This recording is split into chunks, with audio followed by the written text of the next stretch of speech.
নমস্কাৰ প্ৰিয় দৰ্শক, ৰিতাছ লাইফৰ আন এটা ব্লগলৈ আপোনালোকক পুনৰ আদৰণি জনাইছোঁ। আজি লৈ আনিছোঁ কঁঠালৰ এটা তৰকাৰী। আশা ৰাখিছোঁ আপোনালোকে ভাল পাব। আপোনালোকে এনেদৰে ঘৰত বনাই চাওকচোন, আপোনালোকে নিশ্চয় ভাল পাব। আৰু যদি মোৰ ভিডিঅ' ভাল পায় তেন্তে প্লিজ ছাবস্ক্ৰাইব কৰিব। আৰু বহুতখিনি ভিডিঅ' লৈ পেলাই মই আপোনালোকৰ ওচৰত আহি আছোঁ, সেইখিনি পাই থাকিবৰ বাবে ছাবস্ক্ৰাইব কৰি অল আইকনটো ক্লিক কৰি দিয়ক। তেন্তে আহক, দেৰি নকৰি ৰেচিপিৰ মাজলৈ আহোঁ।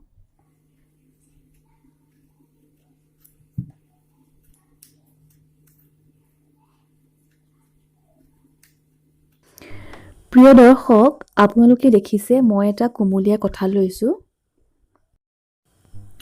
কঁঠালটো মাজতে দুফাল কৰি লোৱা হৈছে আৰু এটা সমান চাইজত কঁঠালখিনি কাটি লৈছোঁ।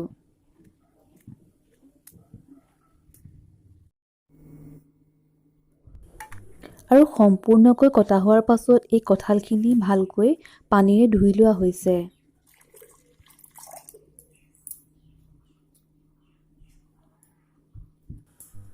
এতিয়া এটা প্ৰেছাৰ কুকাৰত 1.5 গিলাচমান জোখৰ পানী লৈ এই কঁঠালখিনি তাত দি সাফৰ মাৰি দিছোঁ।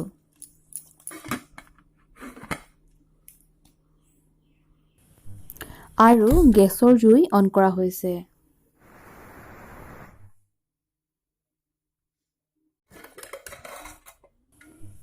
এটা চিটি মৰাৰ পাছত প্ৰেছাৰ কুকাৰটো আমি ঠাণ্ডা হ'বলৈ দিম। এয়া চাওক, কঁঠালখিনি সিজি গৈছে। বহুত বেছি সিজিবলৈ নিদিওঁ, যিহেতু পিছত ভজা হ'ব।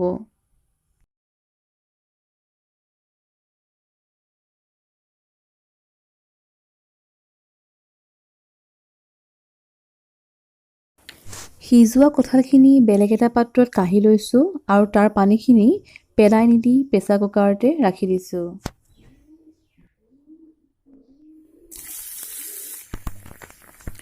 এতিয়া আন এখন কেৰাহীত তেল গৰম হ'বলৈ দি সিজোৱা কঁঠালখিনি অলপ ফ্ৰাই কৰি ল'লোঁ।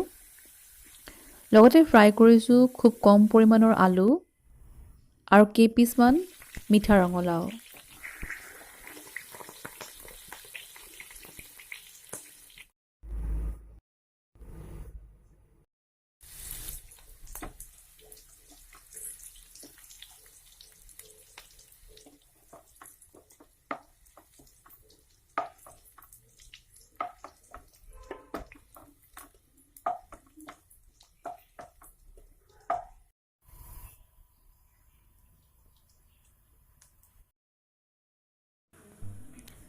পুনৰ এখন কেৰাহী পাতি তাত তেল গৰম হ'বলৈ দিছোঁ।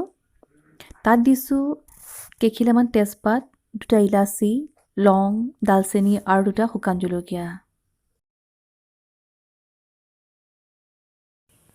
এতিয়া ইয়াত দিছোঁ পিঁয়াজৰ পেষ্ট আৰু আদা নহৰুৰ পেষ্ট, 2টা মিশ্ৰণ ভালকৈ ভাজি লৈছোঁ।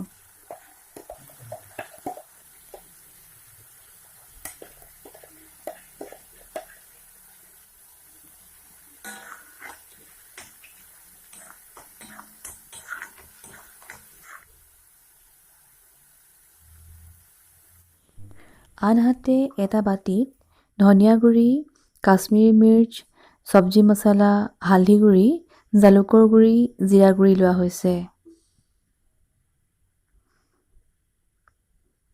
আৰু এই সকলোবোৰ মছলা পানীৰে গুলি পিঁয়াজ নহৰুৰ পেষ্টত দি দিয়া হৈছে।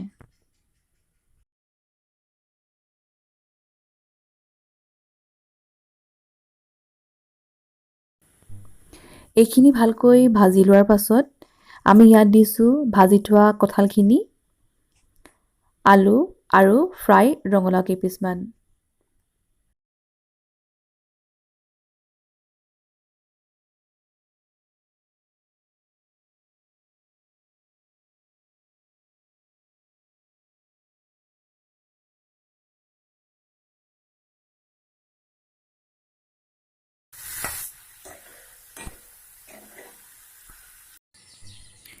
এতিয়া দিছোঁ কঁঠালৰ সিজাই থোৱা পানীখিনি আৰু উতলিবলৈ দিছোঁ।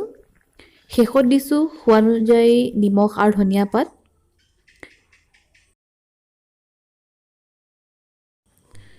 আৰু 2 মিনিটমানৰ বাবে ঢাকি দিছোঁ।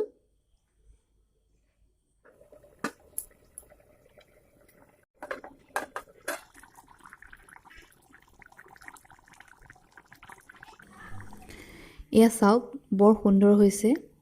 আশা কৰোঁ আপোনালোকে এনেকৈ ট্ৰাই কৰি চাব। আজিলৈ এই ব্লগটো ইমানতে সামৰণি মাৰিছোঁ। পুনৰ লগ পোৱাৰ প্ৰতিশ্ৰুতিৰে ধন্যবাদ।